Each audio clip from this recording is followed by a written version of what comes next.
আসসালামু আলাইকুম। কেমন আছেন সবাই?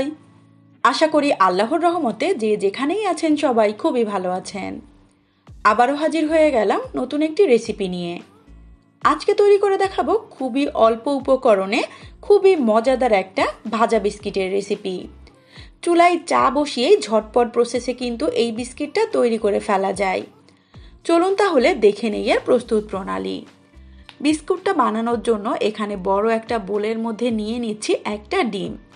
ডিমটা যদি ফ্রিজে থাকে অবশ্যই 30 মিনিট আগে বের করে একেবারে নর্মাল করে ব্যবহার করতে হবে। তারপরে দিয়ে দিচ্ছি এখানে হাফ কাপ পরিমাণ চিনি।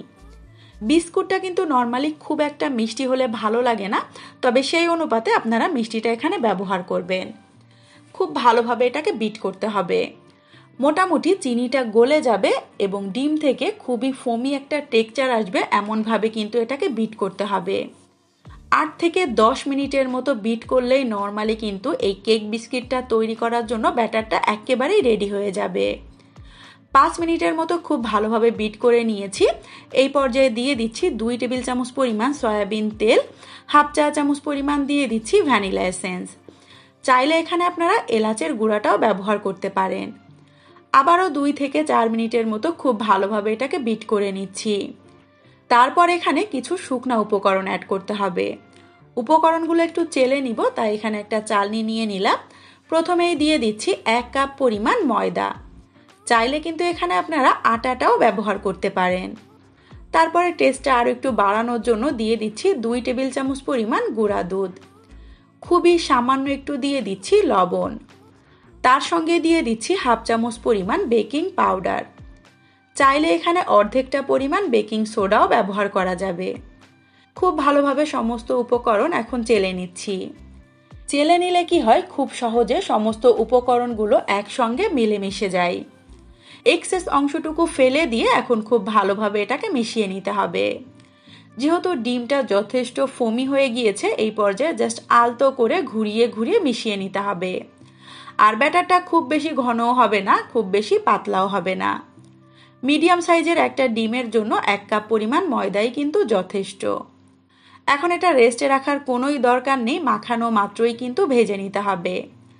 হাতে সামান্য একটু তেল মাখিয়ে এভাবে একে একে করে বলের মতো করে আপনারা ভেজে নিতে পারেন। আবার চাইলে আলতো করে একটা প্রেস করে বিস্কিটের মতো করেও বানিয়ে নিতে পারেন। এদিক থেকে চুলায় পর্যাপ্ত পরিমাণ তেল জাস্ট হালকা করে আমি একটু গরম করে নিয়েছি। তারপরে একটু দূরত্ব রেখে রেখে একে একে সমস্ত বিস্কুটগুলো আমি ছেড়ে দিচ্ছি। কিছুই করতে হবে না, জাস্ট 1 থেকে 2 মিনিটের মধ্যেই দেখবেন বিস্কুটগুলো ফুলে একেবারে তেলের উপরে ভেসে উঠবে। যখন একটা সাইডে খুব সুন্দর একটা কালার চলে আসবে, সেই পর্যায়ে সমস্ত বিস্কুটগুলো একে একে উল্টে দিতে হবে। উল্টে পাল্টে এই বিস্কুটগুলো আমি গোল্ডেন ব্রাউন করে ভেজে নিব। এতে করে কি হবে, উপর সাইডটা কিন্তু অনেক বেশি ক্রিস্পি হবে। এর কারণে বিস্কুটগুলো খেতেও কিন্তু বেশ ভালো লাগবে। যখন দুইটা সাইডে বিস্কুটে খুব সুন্দর একটা কালার চলে এসেছে, সেই পর্যায়ে তেল ছেঁকে তুলে নিচ্ছি। নর্মালি যাদের বাসায় আমার মতো ওভেন নেই, তারা কিন্তু এভাবে চাইলেই বিস্কুটগুলো ভেজে খেয়ে ফেলতে পারেন। আর ভাজা বিস্কুটগুলো কিন্তু নর্মাল বিস্কুটের থেকে অনেক বেশি টেস্টি হয়। চাইলে একটা এয়ারটাইট কন্টেনারে ভরে বিস্কুটগুলো কিন্তু বেশ অনেক দিন সংরক্ষণ করে খেতে পারবেন। ফাইনালি একটা ভেঙেও শেয়ার করলাম। এত বেশি মজার ছিল, বাচ্চা থেকে বড় সবাই কিন্তু বেশ পছন্দ করে খাবে।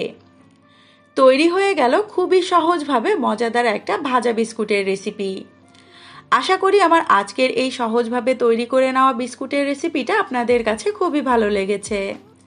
রেসিপিটা যদি সত্যিই ভালো লেগে থাকে, চ্যানেলটাকে সাবস্ক্রাইব করে চ্যানেলের সাথেই থাকবেন। রেসিপিতে লাইক অ্যান্ড কমেন্ট করবেন, বেশি বেশি করে শেয়ার করবেন। ধন্যবাদ। আল্লাহ হাফেজ সবাইকে। আসসালামু আলাইকুম।